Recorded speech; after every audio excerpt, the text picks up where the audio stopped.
Hello, this is Victoria Martin, and this is a mini lesson for teachers and administrators on a new system of grading called Power Assessments for a Flipped Classroom. In keeping with the New Jersey Department of Education's initiative to increase the use of education technology in the classroom and to put the onus back on students learning digitally, this program allows for the marriage of the two: teacher centered instruction with student centered learning. So, what is the value of this system? Well, for teachers, this system allows for a decrease in grading time of up to 80%. It decreases turnaround time of essays by 90%. It places the accountability back on the students to make revisions on their work, as well as allowing teachers to catalog mini lessons. For students, it allows them the opportunity to make revisions and to increase their essay grade by up to 5 points. It also reinforces core lessons. So, where did this idea for error codes come from? Well, since we're utilizing educational technology to create this strategy, it's best to look at this concept through a technological lens. When an error code pops up on our computer, we as consumers are forced to solve the issue before we can move on and continue our work. Why do we not hold our students to the same accountability for their work? We constantly turn back papers that look like this, completely covered with our carefully thought out revisions, our painstaking and sometimes illegible comments, as well as all of our frustrations right there for them to see. Not only do we point out their errors for them, but we fix them as well. We completely take away their chance to be accountable for their own learning. Not to mention, this form of grading takes an exponentially long time, on average 10 minutes per paper.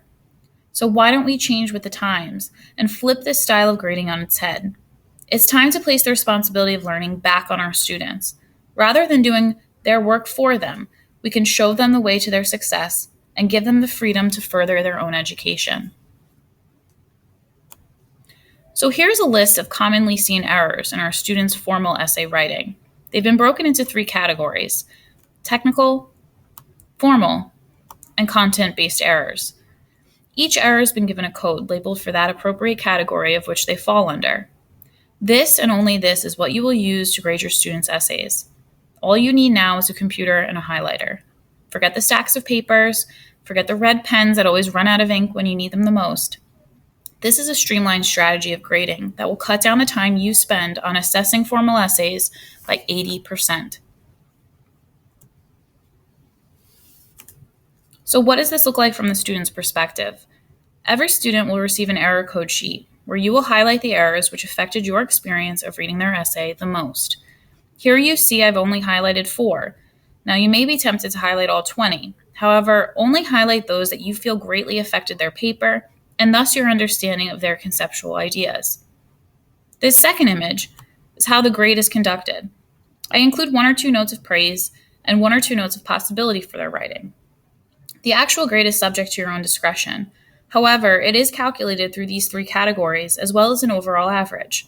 You can alter your point distribution as you see fit for that particular assignment. These are the only marks you make on the paper. No longer are you scribbling all over your essays, spending countless hours pouring every ounce of your energy into doing their work for them. Now it's their turn to take responsibility for their work. So how exactly does this strategy increase student accountability and achievement? So we are back in the classroom, and students have received their error code sheets. Now is the time for them to take charge of their own learning. Students have 2 options. 1, take the grade they're given and never think about the paper again. Or 2, for up to 5 points on their essay grade, they can make revisions to this paper using the error codes as guidance. When students receive their error code sheet, they're only focusing their attention on those codes which are highlighted. So the question is then, how do we prevent having 120 high school students coming to you asking for clarification on these codes? The answer is video tutorials, or what we call instructional shorts. Each error code is linked to a YouTube mini lesson, uniquely designed for that specific error code. Students simply click on the link attached to each error code, and it brings them to the corresponding video mini lesson. Let's look at introduction paragraph organization as an example.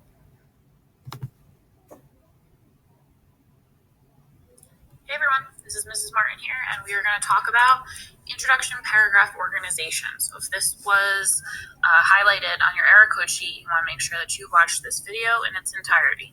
Okay, so the first thing we want to make sure of is that our introduction, metaphorically speaking, looks like this. Okay, an upside down or an inverted triangle, meaning that our introduction starts super broad and ends up extremely specific.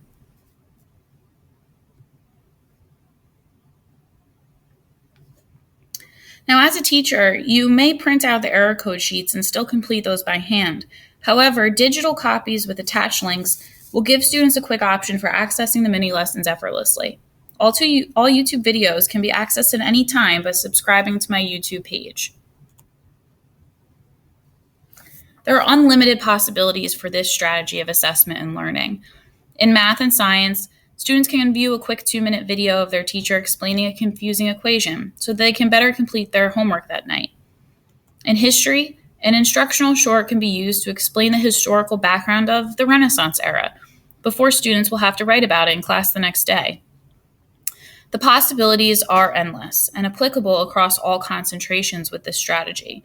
And the ability for students to take control of their own learning when we cannot physically be there for them is truly invaluable. I hope you've enjoyed this presentation on power assessments for a flipped classroom. For more information regarding error codes and other possibilities that screencasting has to offer, please subscribe to my YouTube channel by searching Victoria Martin.